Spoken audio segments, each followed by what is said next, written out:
साठी ठेवलेले आहे की वसंतराव नाईक मराठवाडा कृषी विद्यापीठ 17-18 ते 21-22 पर्यंत यांचे लेखापरीक्षण झालेले असून अद्यापही त्या लेखापरीक्षण आक्षेपावर कुठलीही कारवाई झालेली नाही। याचा पाठपुरावा मी जवळपास जानेवारी महिन्यापासून सुरू केलेला आहे।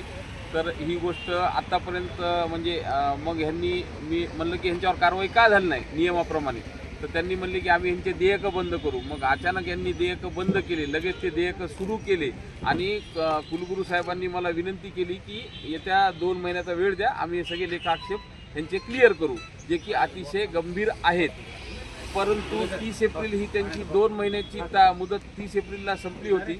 1 तारखेला मी त्यांना महाराष्ट्र दिनाच्या फुले देऊन शुभेच्छा दिल्या। आंदोलन करण्याच्या अगोदर मी एकदा फुलं देऊन बघत असतो, फरक पडला तर ठीक आहे, पण इथल्या ह्या भ्रष्ट विद्यापीठ प्रशासनाला कुठलाही फरक पडलेला दिसत नाही। त्यासाठी म्हणून या सर्व लेखाक्षेपावर कोणीही म्हणजे त्यांनी लेखाक्षेप पूर्ण केले नाही अशा अधिकारी कर्मचाऱ्यावर कारवाई करण्यासाठी हे आमचे आजचे हे आंदोलन आहे।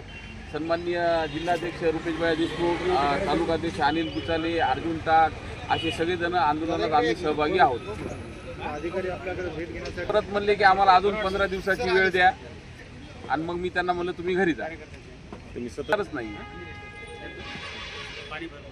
कारण की विद्यापीठ आहे हे शेतकऱ्यांच्या हितासाठी इथं मोठे मोठे गोष्टी राबवल्या जातात सगळं, आणि त्याच्या नावाखाली त्यांचा सर्रासपणे इथल्या अधिकारी कर्मचाऱ्यांचा भ्रष्टाचार सुरू आहे।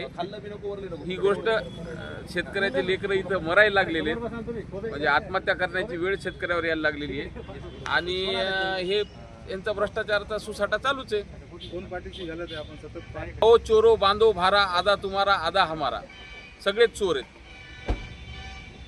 15 दिवसाला आंदोलन करणार आहे।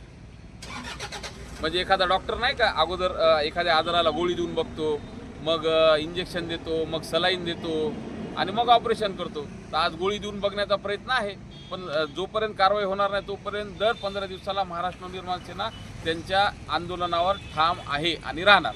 शेवटचं ऑपरेशन जर न्याय मिळत नसेल तर तोंडात वाजून न्याय मिळू, दुसरं काय।